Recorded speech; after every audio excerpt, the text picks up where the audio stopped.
Hello friends, welcome to our channel आइजर बार। Discussion में आपका बहुत बहुत स्वागत है। आज 6 नवंबर है। आइए शुरुआत करते हैं कोटेशन से। आज का कोटेशन है, the beginning is the most important part of the work. किसी भी काम के लिए उसकी शुरुआत बहुत इम्पॉर्टेंट होती है, महत्वपूर्ण होती है। प्लेटो का स्टेटमेंट आप यूज़ कर सकते हैं।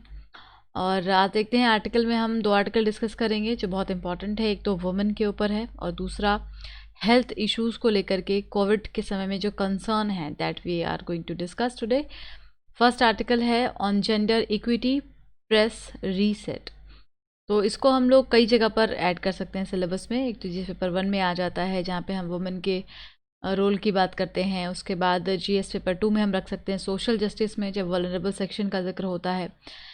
एम्प्लॉयमेंट वाले सेक्शन में आ जाएगा आपका इकोनॉमी में। कई जगह पर हम इन डाटा फैक्ट्स को यूज़ कर सकते हैं। और इस पूरे आर्टिकल में काफ़ी सारे फैक्ट्स आपको दिए गए हैं वुमेन के एम्प्लॉयमेंट को लेकर के, कि ड्यूरिंग कोविड और आफ्टर जो उसका लॉकडाउन के बाद का पीरियड है उसमें किस तरीके से चीज़ें रहीं overall.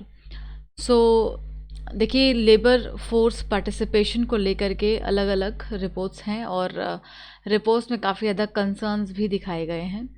So the low labor force participation of Indian women that decades of policy and research effort have been trying to achieve without success.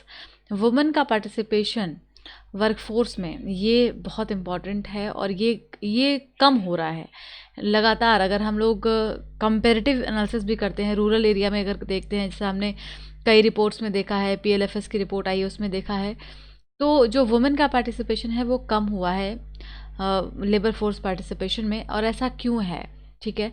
सो एक रिसर्च जो रिपोर्ट आई है लिंक्डइन के थ्रू, उसमें सजेस्ट किया गया है that Indian women increased their participation in paid work between April and July. Paid work में इन्होंने अपने पार्टिसिपेशन को बढ़ाया है because new normal of work from home. ऐसा क्यों हो पाया?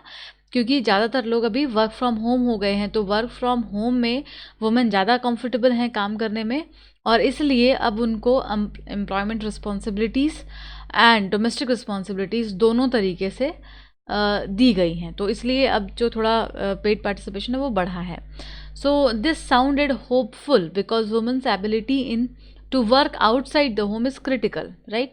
तो अगर उनको घर से काम करने को मौका मिलेगा तो वो पार्टिसिपेट करेंगी, इससे ये पता चल रहा है। क्योंकि बाहर जाकर के काम करना उनके लिए थोड़ा मुश्किल हो जाता है, बिकॉज एक तरफ तो उनकी रिस्पॉन्सिबिलिटी होती है जिस पे कोई पेड नहीं होता। आई मीन वो अपना जो डोमेस्टिक वर्क करती हैं उसके लिए उनको कोई रिकॉग्निशन भी नहीं मिलता, और वो उनका बहुत बड़ा रिस्पॉन्सिबिलिटी होती है। अब उसके अलावा ऑन द अदर हैंड अगर वो बाहर जाकर के काम करती हैं तो उनमें कई सारी इश्यूज़ आती हैं।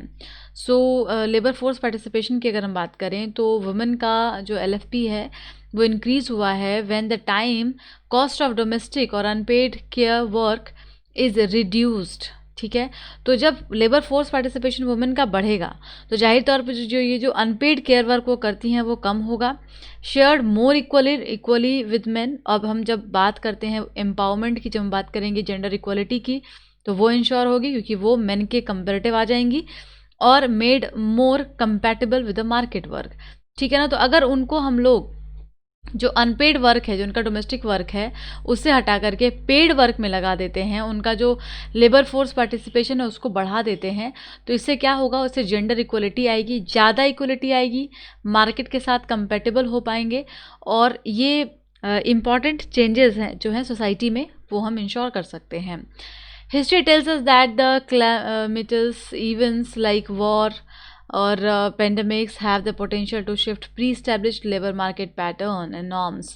तो जब भी कोई ऐसी कैलामिटीज़ आती हैं इस समय में, चाहे वो वॉर का सिस्टम हो या अभी जो जिस तरीके से पेंडेमिक देखा हमने, वो सिस्टम को बदलता है, मार्केट को बदलता है, इकोनॉमी को बदलता है, एक बदलाव आता ही है। तो अभी तक जितनी भी आप क्राइसिस देखेंगे, चाहे वो वर्ल्ड वॉर फर्स्ट के बाद की क्राइसिस देख लीजिए या फिर अभी 2008 की क्राइसिस को देख लीजिए, अभी कोरोना क्राइसिस, तो इसके बाद इकोनॉमी में चेंजेस आए हैं, रिफॉर्म्स आए हैं, मार्केट का पैटर्न बदला है, right. So the first month of the strict lockdown showed an increase in time spent on domestic work by men. The subsequent unlocking has seen a steady increase in the employment। तो lockdown होने की वजह से जो employment है उसमें थोड़ा सा इंक्रीमेंट हुआ जो लोग वर्क फ्रॉम होम करना चाहते थे उनके लिए। जेंडर नॉर्म्स में भी थोड़ा सा मैनेज हुई चीज़ें, इक्वलिटी आई हैं। And it would be massive silver lining the dark cloud the pandemic economic recession. लेकिन हाँ, ऑन द अदर हैंड क्या हुआ है कि एम्प्लॉयमेंट लोगों की गई है, अनएम्प्लॉयमेंट बढ़ा है, और इकोनॉमिक क्राइसिस होने की वजह से, डिमांड कम होने की वजह से रिसेशन की तरफ भी हम आगे बढ़ रहे हैं। Not only would it mean it be a mini miracle for India, it would buck the international trends which shows women dropping out of the workforce in large numbers। ठीक है, तो चाइल्ड केयर बर्डन होने के वजह से, या फिर जो उनके अदर रिस्पॉन्सिबिलिटीज़ हैं डोमेस्टिक वर्क के लिए, वो होने की वजह से वर्ल्ड लेवल पर भी देखा गया है कि वुमेन का पार्टिसिपेशन ड्रॉप हुआ है। ठीक है, तो और ऐसे में अगर इस ड्यूरिंग कोविड अगर ये वर्क फ्रॉम होम वर्क मिलने की वजह से उनका पार्टिसिपेशन बढ़ता है, तो वो एक मिरेकल से कम नहीं है। द न्यूयॉर्क टाइम्स के अकॉर्डिंगली क्या कहा गया है, इन कोविड-19 economy you can have a kid और a job, you can't have both, right. National level data reveal करते हैं कि pandemic has not succeeded in shifting the needle on gender gap in paid and unpaid work. The biggest contraction in employment was in April 2020। तो employment में जो biggest contraction आया जब लोगों की जॉब गई हैं बहुत ज़्यादा, दैट इज़ इन अप्रैल। आपको याद होगा सब कुछ बंद हो गया था, पैनिक बहुत क्रिएट हो गया था हर तरफ, और उस चक्कर में बहुत सारे लोगों ने अपने एम्प्लॉयज़ को निकाल दिया, राइट। तो उससे भी काफ़ी अनएम्प्लॉयमेंट आ गया था। And according to the CMAI, that is centre for monitoring Indian economy, ये जो प्लेटफॉर्म्स है ना, इनका नाम हमें याद होना चाहिए कि ये डाटा हम यूज़ कर सकते हैं आंसर वगैरह में। ये वाला डाटा है, न्यूयॉर्क टाइम का भी हम कोट कर सकते हैं। तो ये सब डाटा बहुत इंपॉर्टेंट है। तो इसमें CMAI में क्या बताया गया कि average employment for January 2019 March 2020 was 403 million. ठीक है, उसके बाद ये डिक्लाइन हो गया और अप्रैल तक जाते जाते जो रेशियो है देखिए 403 से 282 पर चला गया, फिर रिकवर होना शुरू किया और ये वापस से 393 पर पहुंच गया। तो आपको पता ही होगा कि लॉकडाउन ख़त्म होने के बाद से लोग फिर से रखने लग गए काम पर लोगों को, क्योंकि काम फिर से शुरू हो गया था, तो चीज़ें वापस से अपनी जगह पर आ रही हैं।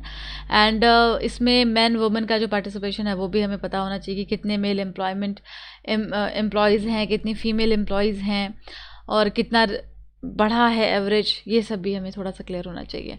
डोमेस्टिक वर्क के बारे में अगर हम देखें, what about the domestic work, so the gender difference in time spent on unpaid work are ubiquitous and everywhere in the world women spend much more time than man on domestic work.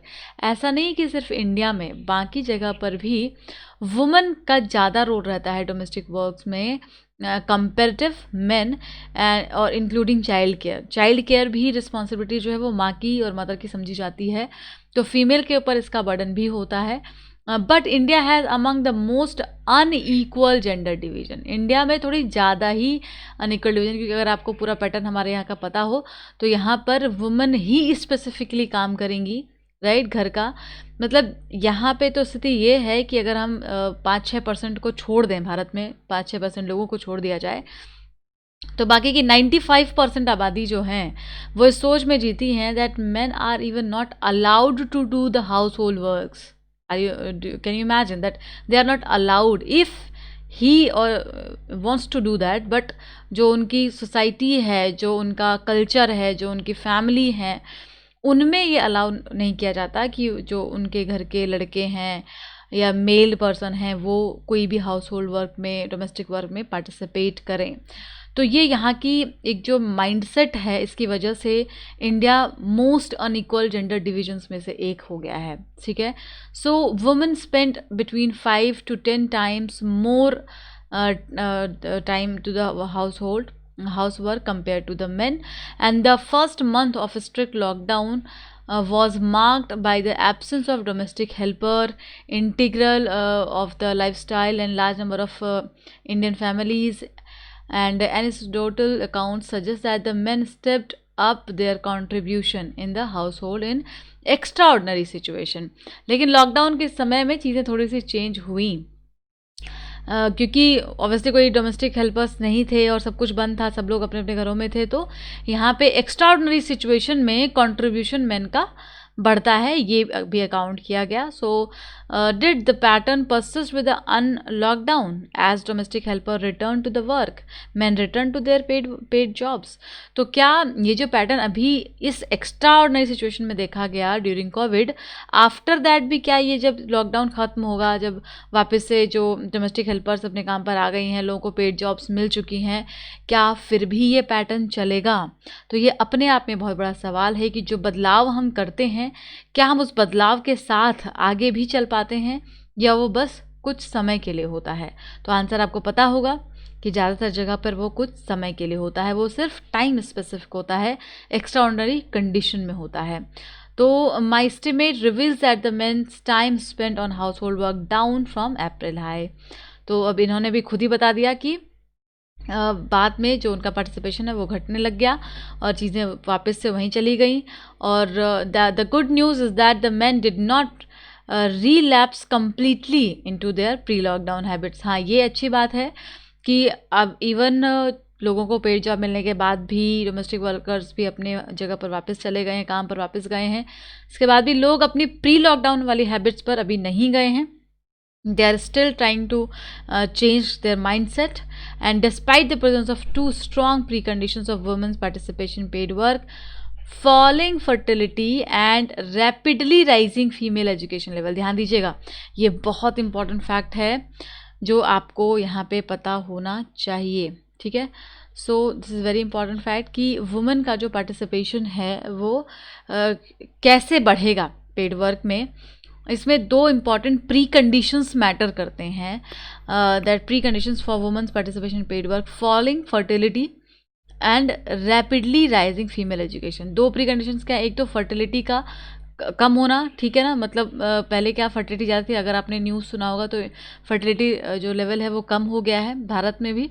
और female education काफ़ी बढ़ गया है, तो अब लड़कियां पढ़ने लग गई हैं तो उनकी शादी लेट से होती है, राइट. और इवन एजुकेशन लेवल बढ़ता है तो उससे जॉब मिलने की अपॉर्चुनिटीज़ बढ़ जाती हैं, माइंडसेट बढ़ जाता है, अवेयरनेस हो जाता है. India's female labor force participation has not only been the persistently low but has registered a decline over the last 15 years. Whether this represents a willing dropping out, that is, women unwilling to work despite opportunities. तो कई बार ये भी देखा गया कि willingly drop out करती हैं महिलाएं. आपको याद होगा, हमने इसको डिस्कस भी किया है पहले. ये क्यों होता है? क्योंकि उनके ऊपर प्रेशर बहुत सारा होता है. इसके पीछे दो तीन कारण होते हैं. एक तो ये होता है कि उनको अपने मन लायक जॉब नहीं मिल पा रहा होता है, ठीक है, लैक ऑफ सूटेबल जॉब. भाई वो बहुत अच्छा पढ़ी लिखी हैं लेकिन उनको उस तरीके की जॉब नहीं मिल पा रही है, तो उस वजह से भी वो नहीं करती हैं job join. Fracture nature of work specially in the rural area में जो जॉब का तरीका है, लेवल है, वो डिफरेंट टाइप का है. Inaccurate measurement of their work, उनके वर्क का ठीक तरीके से मेजरमेंट नहीं होता है. जैसे कि लोग प्री-अज्यूम कर लेते हैं कि भाई महिलाएं जो हैं वो यही काम करेंगी, ये काम नहीं कर सकती हैं. Women willing to work but not able to find the suitable work, उनको सूटेबल वर्क कई बार नहीं मिल पाता है. दूसरी चीज़ कि उनको दे does not gate measured correctly, और उनको जो एम्प्लॉयर्स होते हैं उनके द्वारा भी करेक्टली मेज़र नहीं किया जाता है कि हाँ इनकी जो पोटेंशियल के हिसाब से काम लिया जाए. तो ये सारी कई प्रॉब्लम्स हैं जिसकी वजह से विलिंगली भी वो ड्रॉप आउट करती हैं और जॉब ज्वाइन नहीं करती हैं, और इस वजह से भी ड्रॉप आउट हो रहा है अभी. एंड कुछ सर्वेज हैं, इनका क्या कहना है देखिए. कुछ सर्वेज में बताते हैं कि women want to work but are hampered by the combination of factors. कई कॉम्बिनेशंस हैं जिसकी वजह से वो काम नहीं कर पाती हैं. तो क्या क्या है वो कॉम्बिनेशंस? पहला तो है कि उनका जो एजुकेशन क्वालिफिकेशन है उसका राइज होना, बढ़ना. दूसरा है they need conducive enabling condition, जैसे कि ट्रांसपोर्टेशन अच्छा हो, लाइक घर के नियर बाय हो, ईजिली पहुंच जाए, वहाँ का जो एम्बियंस हो वो अच्छा हो, टॉयलेट्स वगैरह ये सब चीज़ें क्लीन हो, रेगुलरिटी होती है. एंड तीसरा है कि balance the pressure of the domestic course. अब उनको क्या होता है, साथ में उनको अपने जो डोमेस्टिक वर्क्स हैं, घरेलू काम है, उनके साथ भी बैलेंस बनाना होता है. तो ये सारी कुछ कॉम्बिनेशंस हैं, कुछ फैक्टर्स इसको कि अगर देखा जाए, ध्यान रखा जाए तो हम वुमेन के पार्टिसिपेशन को बढ़ा सकते हैं वर्कफोर्स में. Experience of pandemic teaches us that the normalization of WFH without concomitant changes that reduce the burden of domestic chores and care work and increase in paid work opportunities is likely to raise women's participation in labor force. तो इस तरीके से हम obviously उनके burden को कम करके, reduce करके और काम को बांट करके, इन तरीके से हम उनकी पार्टिसिपेशन को इंक्रीज कर सकते हैं, ऐसा क्लियर कट दिखाई देता है। अगला आर्टिकल है कोविड से जुड़ा हुआ है, cancer in time of Covid. तो कैंसर आपको पता ही है कितनी खतरनाक बीमारी है, ये अपने आप में बहुत खतरनाक है और इस कोविड के समय में कितने और ख़तरनाक हो गई इसके बारे में बताया गया है। इसमें कुछ हेल्थ से जुड़ा हुआ इशू यहाँ पे डिस्कस किया जाए, इसको हम देख सकते हैं। तो कहा जा रहा है कि कैंसर को डील करना और मुश्किल हो गया ड्यूरिंग कोविड, ठीक है, क्योंकि सब चीज़ें बंद थी और अभी जैसे कि लोगों का डॉक्टर्स जो ट्रीट कर रहे हैं उनका तरीका भी काफ़ी डिफरेंट है। तो इस समय में जो ऑपरेशंस या जितनी भी चीज़ें होती हैं, स्क्रीनिंग वगैरह होती है, वो सब पोस्टपोन कर दिया गया है। और आपने अगर खुद भी फील किया होगा तो अभी सिर्फ कोरोना का चल रहा था और इसी पर ज़्यादा फोकस किया जा रहा था, लेकिन ऐसा तो नहीं कि बाकी लोगों को जो बीमारी है वो ख़त्म हो गई है, वो तो वहीं थी। तो उसको लेकर के एक बहुत ही मिसमैच और इम्बैलेंस हो गया सारा सिस्टम, और उसका इम्पैक्ट जो कैंसर के पेशेंट्स हैं उन पर भी काफ़ी ज़्यादा पड़ा। And the fear generated by the novel coronavirus has been so extreme that even now the people with cancer or those who are suspected to have cancer are invited back. Many are the reluctant to go. तो एक तरीके का fear बहुत ज़्यादा था इसको लेकर के, कोरोना को लेकर के, and there is no stopping the rampage of emperor of all maladies despite the presence of new deadly disease. जो मैंने अभी कहा आपसे कि सिर्फ कोरोना को लेकर के बहुत ज़्यादा कंसर्न्स थे हर तरफ। कैंसर एटलस है एक, इन्होंने बेसिकली कैंसर को ही टारगेट किया है कि जो सर्वाइवर हैं वो किस तरीके से इसको फाइट कर रहे हैं या बाकी लोग जो हैं वो कैसे इसको ट्रीट कर रहे हैं। सो कैंसर एटलस के अकॉर्डिंगली 2018 के accordingly there were approximately 43.8 million cancer survivors diagnosed with the previous 5 years, the highest number of recorded so far, ठीक है। Now the cancer survivorship owes its rising numbers largely to advances in early detection and treatment. Awareness also matters. तो obviously हर जगह पर awareness बहुत matter करता है। क्या रिस्क है, कितना रिस्क है, उसको लेकर के अवेयरनेस। टोबैको कंज्यूम करने से, लीकर वगैरह को कंज्यूम करने से क्या प्रॉब्लम्स होती हैं, उसको लेकर के अवेयरनेस। तो ये सब कुछ बहुत मैटर करता है। So unfortunately the majority of people who come for treatment or to a cancer center in India come with advanced disease, and the figure in the 70% what follows thereafter for many in journey escalating suffering as side effect of toxic treatment take their toll. तो अब Covid के समय में अगर कोई आ भी रहा है बीमारी का इलाज कराने के लिए तो उसको दो प्रॉब्लम है कि एक तो ऑब्वियसली कैंसर की प्रॉब्लम है, दूसरा कहीं ऐसा ना हो कि वो जो व्यक्ति है वो इन्फेक्ट हो जाए नई किसी वायरस की से, तो उसको लेकर के एक अलग टाइप की प्रॉब्लम्स हैं। So to reduce the human toll of disease, mental, physical as well as financial, we must find the ways. अब जो कैंसर से ग्रसित लोग हैं उनके साथ अलग अलग तरीके की प्रॉब्लम्स रहती हैं। एक तो वो फिज़िकली बहुत वीक रहते हैं, मेंटली बहुत प्रेशराइज्ड होते हैं, फाइनेंशियली बहुत चैलेंजिंग कंडीशन में पहुंच जाते हैं। तो इन सब को लेकर के एक प्रॉपर रास्ता निकाला जाना चाहिए कि कैसे प्रिवेंट किया जाए, कैसे स्क्रीनिंग की जाए, कैसे उसको ट्रीटमेंट किया जाए, क्योंकि ये एक बहुत बड़ी बीमारी है और इस बड़ी बीमारी का इलाज सिंपल तरीके से ढूंढना होगा, क्योंकि जो नंबर्स हैं वो लगातार बढ़ रहे हैं। चाहे वो अलग अलग तरीके के रेयर कैंसर्स भी लोगों को हो रहे हैं और इसका जो नंबर्स है वो काफ़ी बढ़ता जा रहा है। इसलिए इस पर बहुत अटेंशन देने की ज़रूरत है गवर्नमेंट को। यहाँ पे जो पॉलिसी मेकिंग्स होनी चाहिए वो टारगेटेड होनी चाहिए। जिस तरीके से आप टीवी मलेरिया को लेकर के काफ़ी कैंपेनिंग करते हैं और उसको लेकर के काफ़ी सजग हैं, वैसे ही आज सॉर्ट ऑफ कैंसर को लेकर के भी जो संख्या है वो बढ़ रही हैं और इसको क्लिनिकल जो केयर है वो पूरी तरीके से दिया जाना चाहिए। और यहाँ पे पॉलिटिकल विल बहुत इंपॉर्टेंट है कि लोगों को जो एंग्जाइटी है, जो कन्फ्यूजन है दिमाग में, बहुत सी चीज़ें क्लियर नहीं है कि क्या होता है, इसमें कैसे होता है, सब चीज़ों को क्लियर करना होगा और एक कैंपेन को प्रॉपरली डिज़ाइन करने की ज़रूरत है, लोगों को मदद करने की ज़रूरत है इस पूरे प्रोग्राम में, ये कहा जा रहा है। तो आज के लिए इतना ही, कल फिर मिलते हैं। Thank you so much, keep studying, please subscribe the channel, thanks a lot.